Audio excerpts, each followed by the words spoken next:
back once again to the imaginary gallery. It's TJ, your host, inside the mind of the abusive person. We're going to discuss the abusive person's cycles. And we're covering this from Lundy Bancroft's wonderful book, Why Does He Do That? Inside the Minds of Angry and Controlling Men.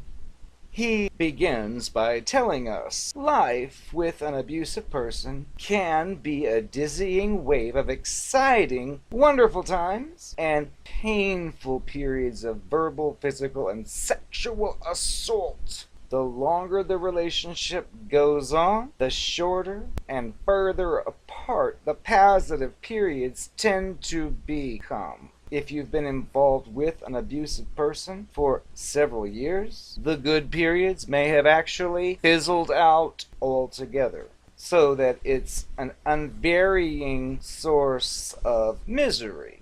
Periods of relative calm, followed by a few days or weeks in which this abusive person becomes increasingly irritable. As its tensions build, it takes less and less to set this creature off onto a tirade of name-calling, insults, and so on. Its excuses for not carrying its weight will mount up, and its criticism and displeasure seem to be constant. We're talking about men and women. Bancroft works with men and the women that date them. He says many women tell him that they learn to read their partner's moods during this build-up and can sense when it's about to erupt into evil. One day it finally hits the limit, which many times can be over the most trivial situation, and it bursts out yelling, screaming, calling names, putting down and all that stuff, or frightening aggression, strangling, disgusting and hurtful put-downs. If this person's a violent abuser, it may turn itself loose to then knock over furniture, rip up plates, yank open cabinets, and toss crap everywhere. It may take its fist and smash holes into the walls. It may do any sort of sick behavior. Or it may even assault you, the partner, directly, strangling or smashing or any number of things, which will leave you, the partner, scared to death. After it's purged itself, it typically will act ashamed, or like it regrets what it did, being so cruel and violent. At least this happens in the early part, which I've mentioned before. They try to prolong it as long as possible to not be this way, but then finally when they do, then they realize you might turn and run, so they'll do their fake, oh, I don't know what came over me, fake stuff, because it never should have gone that far to begin with. But then it may enter a period where it reminds you of that person that you met in the beginning, that you fell in love with, that charming and attentive creature that was so funny, so kind. Its actions have the effect of drawing you into a repetitive traumatic cycle in which you hope, every time it happens, things are finally going to change this time, for good. Then you begin to see the signs of the next slow slide back into that abusive evil creature, and your anxiety and your confusion rises again. Bancroft says that ladies commonly ask him, what's going inside the mind of this person during this cycle? Why can't he or she just stay in the good period? What can I do to help him or her there? To answer these questions, Bancroft tells us we need to look through the eyes of this creature during each phase of this situation. Number 1, the tension-building phase. During this period, the partner's collecting negative points about you and squirreling them away for safekeeping. Every tiny little thing you have ever done wrong, everything you've ever done to disappoint it in any way, or in ways you failed to live up to its image of the perfect, selfless partner, all goes down as a black mark next to your name in a file in its brain. Abusive people nurse these grievances. One of Bancroft's former colleagues referred to this habit as the Garden of Resentments, a process through which an abusive person plants a minor complaint and then cultivates it carefully while it grows to tremendous proportions, worthy of outrage and abuse. Jesse, as we talked about previously, planted the dinner table conversation in his garden of resentments and then harvested it 2 weeks later to throw it in B's face, lumping it together with several other issues into one ugly, nasty, rotten ball. To defend against any complaints you attempt to express, the abusive person will stockpile his or her collected grievances like weapons to protect its precious terrain of selfishness and irresponsibility. Some of the negativity about you is just plain habit. An abusive person falls into a routine of walking around dwelling on the partner's supposed faults. Since it considers you responsible for fixing everything for it logically chooses you as the dumping ground for all of life's normal frustrations and normal disappointments. Second phase, the eruption. The abusive person tends to mentally collect resentments towards you until it feels you finally deserve your punishment. Once it's ready to blow this, the tiniest spark will ignite it. Occasionally, the lady may decide to touch her partner off herself at this point, as scary as that is, because the fear of waiting to see what it's going to do and when it will do it is much worse. The explosion of verbal or physical assault that results is horrible, but at least it's over. After it blows, the abusive person absolves itself of guilt by thinking of itself as having lost its control, the target of the partner's provocations, or its own intolerable pain. Whereas at the other times, it may say that men are stronger and less emotional than ladies. It now switches saying, "There's only so much that a man can take," or, "She really hurt my feelings and I just couldn't help attacking her." It may consider ladies' emotional reactions such as breaking into tears, even when they hurt no one. But when a man has powerful emotions, even violence can be considered excusable. Some of Bancroft's most tough guy clients unabashedly use their painful feelings as excuses for their cruel, disgusting behaviors. The third stage of this abusive process would be the hearts and flowers stage. After it apologizes, the abusive person may enter a period of relative calmness. It appears to have achieved a catharsis from opening up the bomb bays and raining abuse down upon its poor partner. It feels rejuvenated and may speak the language of having a fresh start, of steering the relationship into a brand new direction. Of course, there is nothing cathartic for the partner about being the target of such abuse. In fact, the partner feels worse many times after each cycle, but in the abusive person's self-centered way, it thinks that she should feel better now because he feels better. During this period, the abusive person works to rebuild the bridge that its abusiveness ripped down. It wants to be back in the partner's good graces. It may want to make love, and it seeks reassurance that the partner's not going to leave or expose him.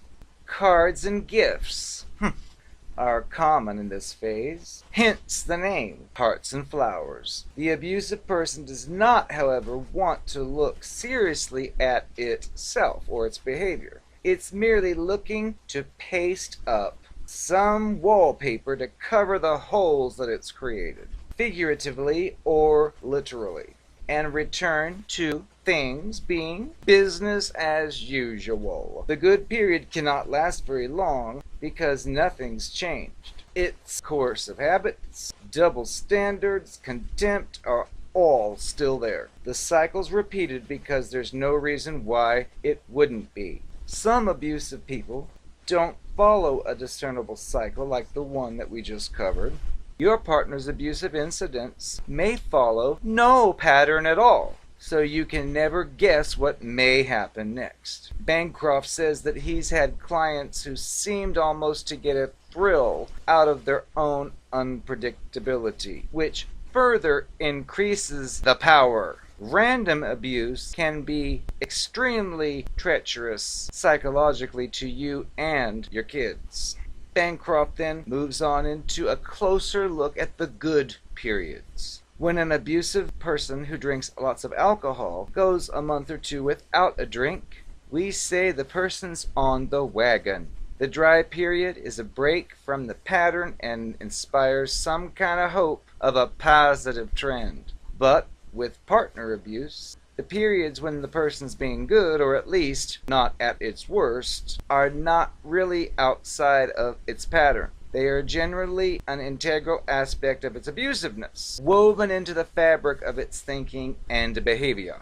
What functions do the good periods play? They perform several, including the following. His spurts of kindness and generosity help it feel good about itself. It can persuade itself that you are the one who's screwed up. Because, look at me, I'm a great guy. You gradually feel warmer and more trusting towards it. The good periods are critical to hooking you back into the relationship, especially if it doesn't have any other way to keep you from leaving, such as financial control or the threat of stealing the kids. While you're feeling more trusting, you expose more of your own true feelings about different issues in your life, and you show more caring behavior towards it, which creates vulnerability so that it can use that later to control you, though it probably doesn't consciously plan to do this. During one of Jesse's bad periods, for example, B would probably protect herself by telling him that she was taking a journalism class just to get the English credits towards my college degree. But during a more intimate period, she might open up more about her dream of pursuing a wonderful career in journalism, and he would say it was a great idea. And still later, when he was back in the abusive mode, he'd be armed with the knowledge about her inner life with which to hurt her, as we saw in the argument. Oh, all you want to do is be famous. Grow up. It uses the good periods to shape its public image, making it harder for you to get people to believe it's abusive. So in public, it's the great guy. And then privately, it's evil. But nobody sees the private. Now, Bancroft says he's not encountered any cases out of the roughly 2,000 men he's worked with in which one of an abuser's good periods has lasted into the long term, unless the man has also done deep work on its abusive attitudes. Being kind and loving usually just becomes a different approach to control and manipulation, and gradually blends back into the more evil, overt abuse. Bancroft recognizes how painful or frightening it can be for an abused partner to accept this kind of reality, because these times of kindness and the hope that comes with them can feel like all you have left to hold on to, given how much has been stolen away from you. But illusions of change also keep you trapped and can increase your feelings of helplessness or disappointment when it returns back to its old evil ways. Real change looks very different from a typical good period. So different that you could scarcely mistake the two. I am the Narcopath. I know that we used to date a long time ago, and I've been forced to give you some confession. So I figured I might as well clear a few things up for you. For our first date, you wanted me to meet you at a local watering hole nightclub. It just so happens that that watering hole nightclub was one of my prime locations for sex. Yes, I used to frequent that place and made love to, I'd say, 95% of its clientele. I couldn't let you know this. So, when we met at the bar, I told you that I didn't know anybody in the bars here. and you believed it. Plus, when you're a whore like I am, you have an agreement with the clientele. My agreement was simply, if you ever see me here in public, we don't know one another. It works every time, and it worked then. After we had dated a lot and started frequenting this place, an exciting thing happened. One particular night, I saw this really hot stud and a chick looking over at us. The truth is, I'd been with one of them. The other one, though, was making my heart throb. I was trying to convince you that you were the only one in my eyes.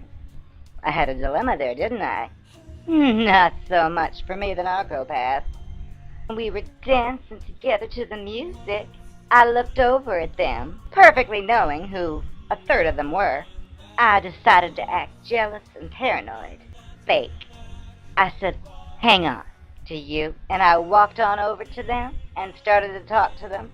You were in a world of your own. You were convinced I didn't know anybody and figured I was just talking to the local folk, strangers, so you didn't say a word.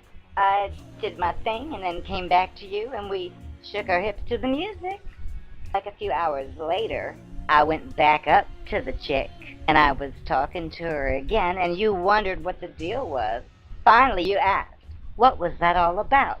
Who is she? What were you saying to her? So I made up a retarded conversation, made it up at the drop of a hat, and I could tell you didn't buy any of it because none of it made sense. I didn't have time to think of a good one.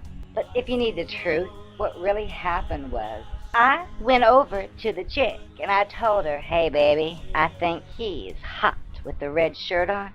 I'm here with my friend, and he gets kind of jealous.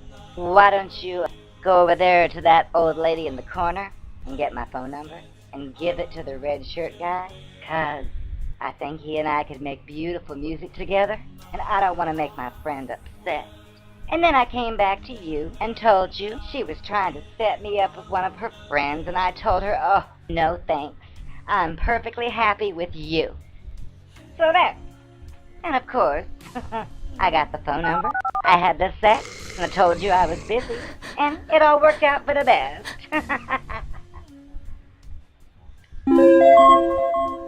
My Virginia is made of steel. Lick it. Lick it! Lick it!